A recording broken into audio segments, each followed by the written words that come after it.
নমস্কার, আমার চ্যানেলে আপনাদের সবাইকে স্বাগত। আজ আমার চ্যানেলের প্রথম গল্প হলো তারানাথ তান্ত্রিকের অশরীরী আতঙ্ক। তাহলে চলুন গল্পটি শুরু করি।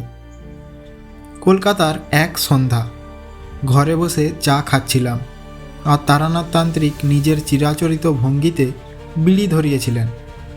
বাইরে হালকা বৃষ্টি পড়ছে, জানালার ধারে রাখা বাতিটা টিমটিম করে জ্বলছে। আমি বললাম, তারানাথ বাবু, আজ আবার একটা ভূতের গল্প বলুন না। সেদিনের গল্পটা শুনে রাতে ঘুমই হয়নি। তারানাথ হাসলেন, চোখ দুটো তার যেন আরও গভীর হয়ে উঠল। ধোঁয়া ছেড়ে বললেন, আজ একটা ভয়ঙ্কর অভিজ্ঞতার কথা বলি। সেই যে গাঁটশাল গ্রামের কথা বলেছিলাম, ওখানে একবার এক আজব ব্যাপারের সম্মুখীন হয়েছিলাম। আমরা সবাই চুপ করে গেলাম। তারানাথ বলতে শুরু করলেন, সেবার এক জমিদারের আমন্ত্রণে গিয়েছিলাম গাঁটশাল গ্রামে।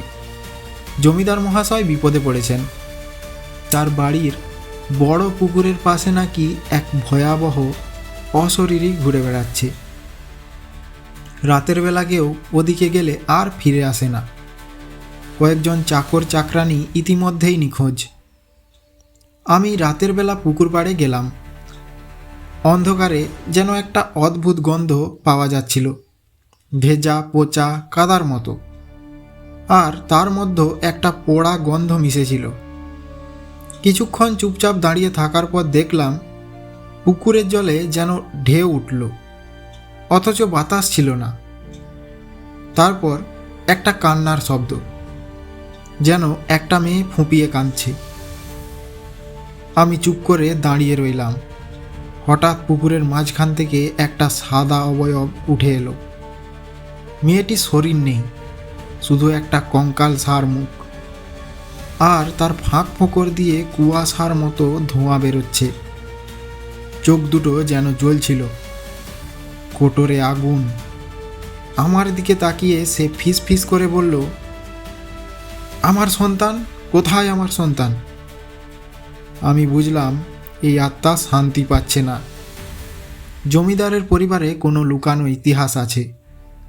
পরদিন খোঁজ নিয়ে জানতে পারলাম, কয়েক বছর আগে এক গরিব ব্রাহ্মণের মেয়ে জমিদারের ছেলের সন্তানের জন্ম দিয়েছিল, কিন্তু সমাজের ভয়ে তাকে পুকুরে ডুবিয়ে মারা হয়।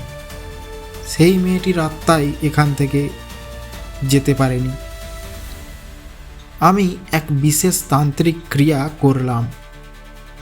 পুকুর পাড়ে কিছু তেল, ধূপ আর বেলপাতা রেখে মন্ত্র পড়লাম। একটু পরেই দেখি মেয়েটির ছায়ামূর্তি ধীরে ধীরে ফিকে হয়ে গেল। সে শেষবারের মতো আমার দিকে তাকিয়ে হাসল, করুণ এক হাসি, যেন হাজার বছরের যন্ত্রণা লুকিয়ে আছে তাতে। তারপর সে মিলিয়ে গেল। সেই রাতে জমিদার বাড়ির সবাই শান্তিতে ঘুমালো।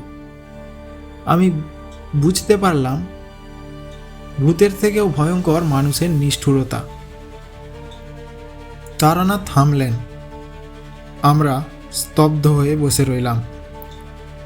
বাইরে তখনও বৃষ্টি পড়ছে, আর জানালার পাশ থেকে যেন একটা মেয়ের দীর্ঘশ্বাস শোনা গেল।